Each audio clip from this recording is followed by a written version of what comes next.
move Nigeria's blue economy from vision to value. Join us for this inaugural virtual voyage. Let's deepen the maritime awareness, shape national direction, and anchor new conversations that make Nigeria prosper by water. Welcome on board.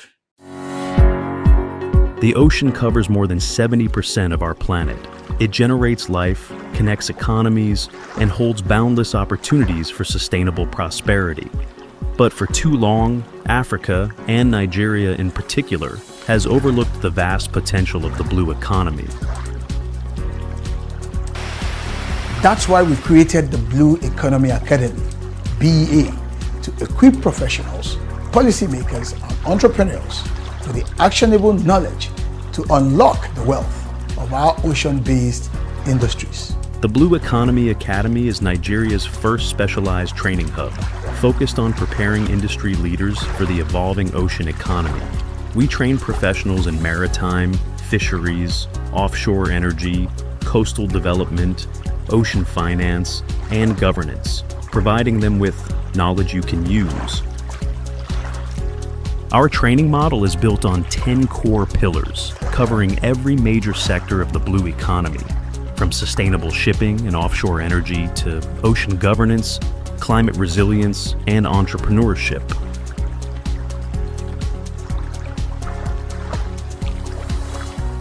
The same way we have succeeded in building estates out of nowhere. There are places that are estates today that 10 years ago you mentioned it, and I still cringe that you mean there's an estate that would I love to live in those places. But when you see the drone view of those estates, when you hear people telling you that they live there, it's a miracle what the real estate sector has been able to accomplish.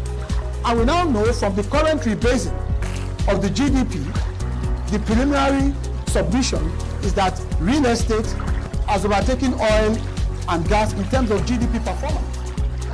Whether you're a government official, a business leader, or an aspiring entrepreneur, the time to engage with the blue economy is now.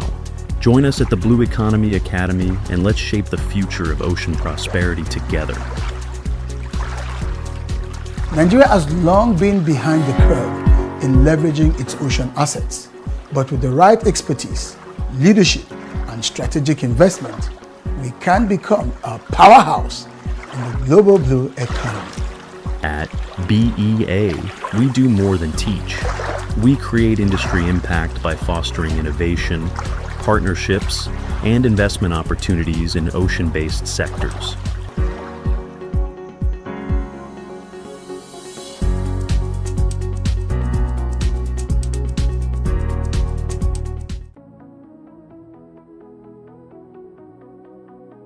In the heart of darkness lies the power of light.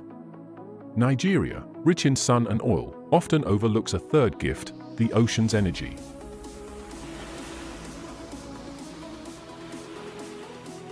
Tides that never sleep, waves that crash with force, winds that sweep the Atlantic.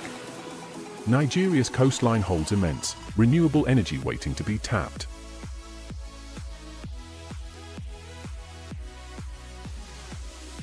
Globally, ocean energy is scaling fast.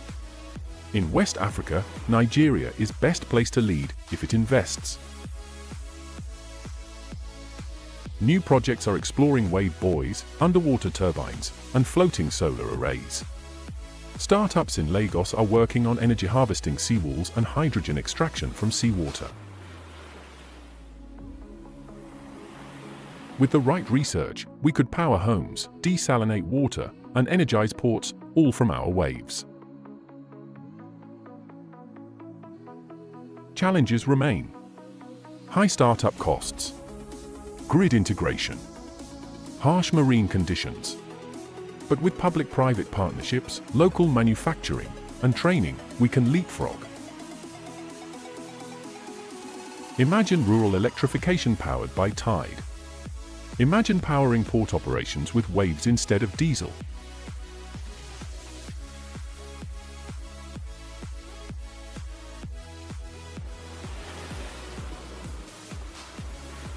Our oceans move endlessly, so should our imagination.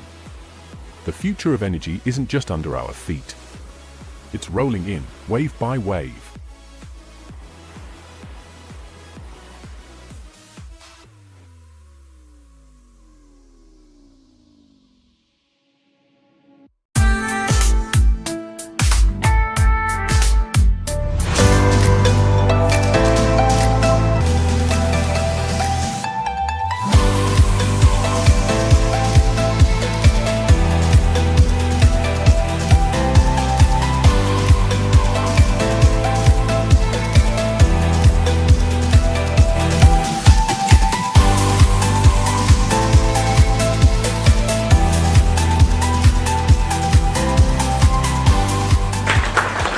Is West and Central Africa's only certified speaking professional. A powerhouse in public speaking, leadership development, and maritime strategy. He blends eloquence with economic foresight, championing Nigeria's transition from oil dependency to sustainable maritime prosperity. Please join me as we welcome the former special advisor to the Director General of NIMASA on communication and strategy, who is also the founder of Blue Economy Academy. Please celebrate Mr. Ubong Essien, PhD. With regards to our business here today, in 2020, I had a fantastic privilege of being invited by the then DG of NIMASA, Dr. Bashir Jamu, to be a special advisor on strategy and communications. I was managing my business, teaching public speaking and communication skills to very high-profile people. He was one of my students back then, and he felt, you can't be here, you need to come and work in government.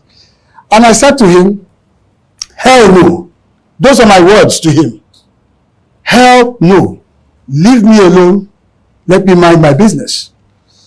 Until my wife intervened and my mentor, a man I respect so much, Professor Patu Tomi, a man that I always say taught me a lot of what I know today, got on the phone and said to me, Ubon, what are you waiting for?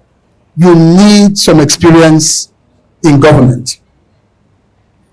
And so I packed my bags and headed into the unknown to start a voyage in maritime.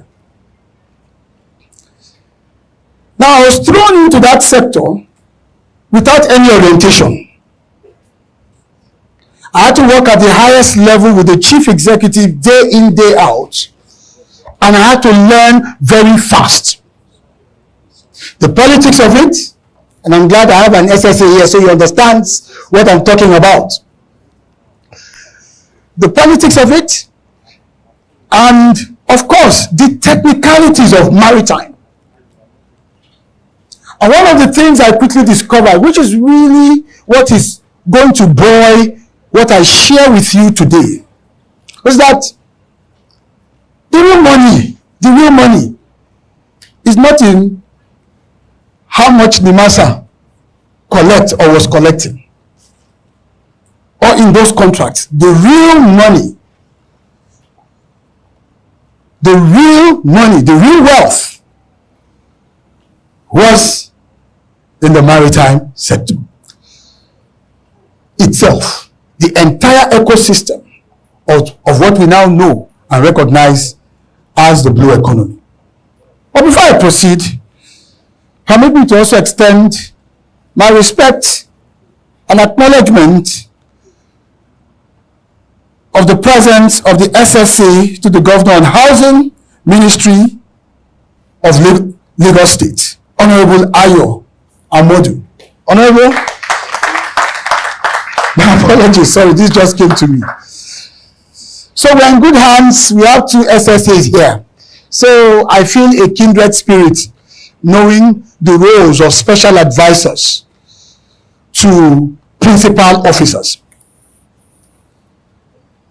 And one of the things that I learned quickly, and I had what I would call the fortuity of leading, was the agency's Blue Economy Initiative, which we called From Crude to Blue. We are coming down to the real estate sector, but we need to know where the journey began. In other words, we have to start a conversation about our reliance on fossil fuels. Of course, it brings in most of our petrodollars.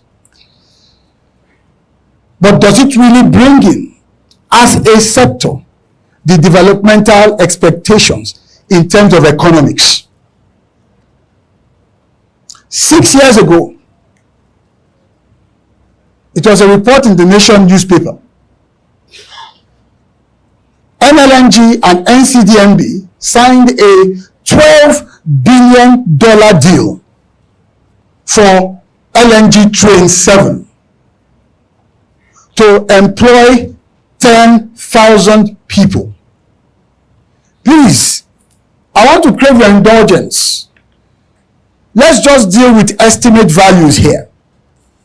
Can someone help me calculate $12 billion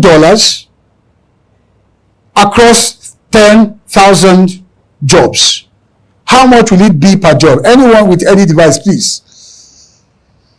Help me out. $12 billion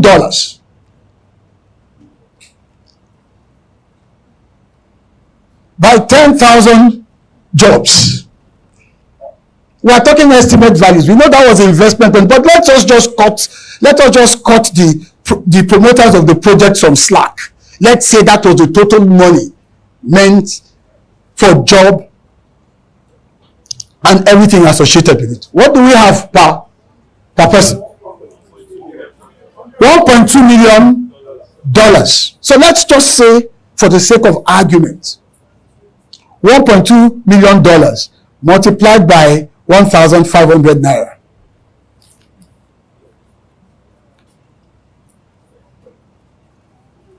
How much? 1.8 billion. 1.8 billion per job. This is the point I want to make. The expectation, and this is just very basic and simple economics, the expectation from that calculation alone is that for there to be any benefit, it would have to trickle down from each of those 10,000 persons.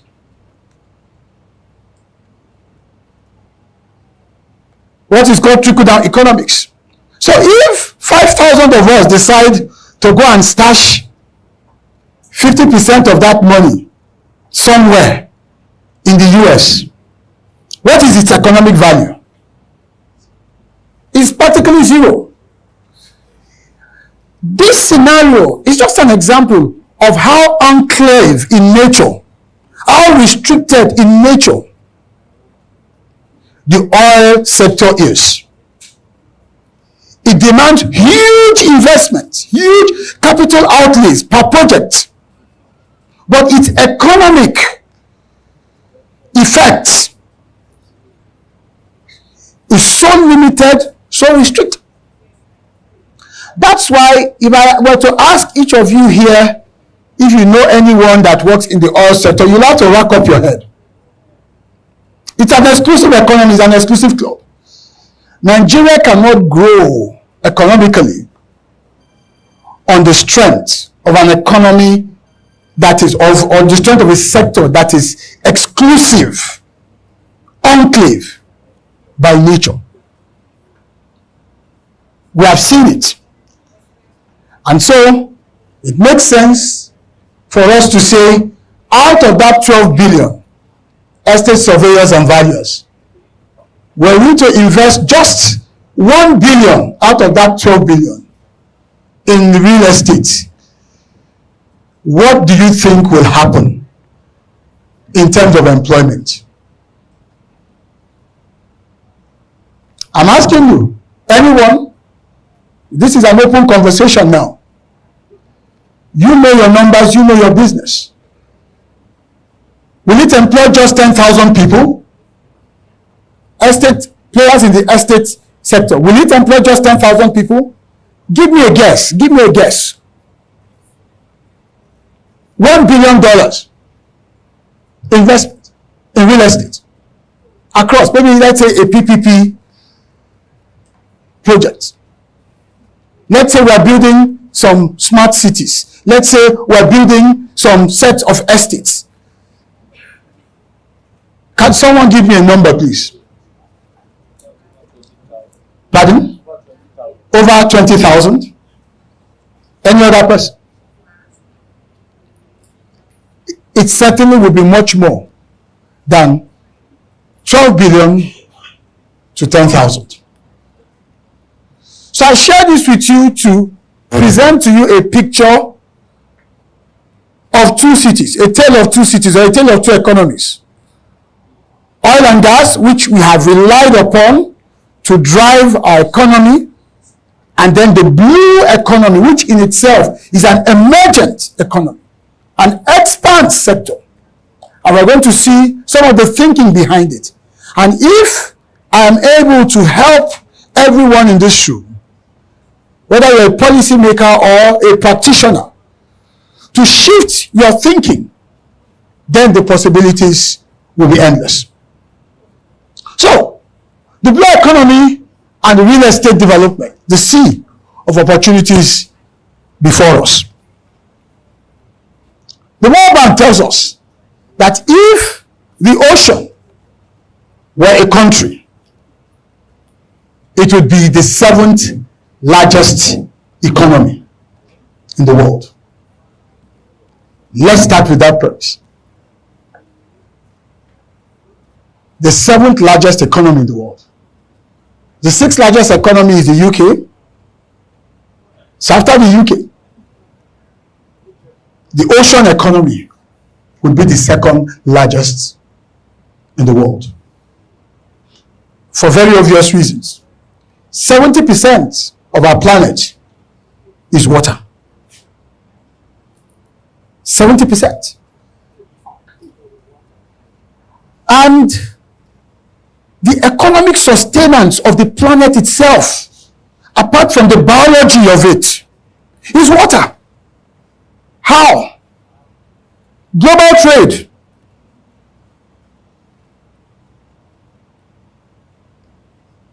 (70% to 80% of global trade is maritime. Maritime is blue. Think about it. During COVID, no planes could fly. No cars could run. We all got stuck. Everybody sat back at home. Only one place on earth was active. The sea lanes of the world. Transporting goods, supplies, equipment to help nations survive. Why? Because most of what we consume is delivered to us by water. So this is another important premise, because we do not understand the context. Every attempt we make to try to break into the blue economy from a blue cities perspective, which is one of the buckets of the blue economy, will challenge us and could even discourage us. So whether we like it or not, this is what the blue economy is about. So let's look at some definition of the blue economy, and let's take what the World Bank tells us about the blue economy. The World Bank says that the blue economy is the sustainable use of ocean resources for economic growth. It didn't say for revenues, and we have to begin to shift this mindset away from revenues. Revenues are essentially meant to be a fallout of actual growth. There's too much fixation on revenues without growth. It is not a sustainable approach. Revenues are given when economic growth takes place. You are generating so much revenues and it leaves nothing in terms of economic impact and growth. What it means is that when next we go in search of revenues, we have to increase the toll. That's what it means. So the oceans are there untapped because there's no growth. And all of the values. So whether we're in government, the fixation of revenue, the fixation towards revenue or the fixation on revenue has to be modified, has to be tempered. Likewise, for those of us in business who are also fixated on revenues, how do I make money? It is not a sustainable approach without creating growth. Because what guarantees revenue in perpetuity is ensuring that the growth engine continues to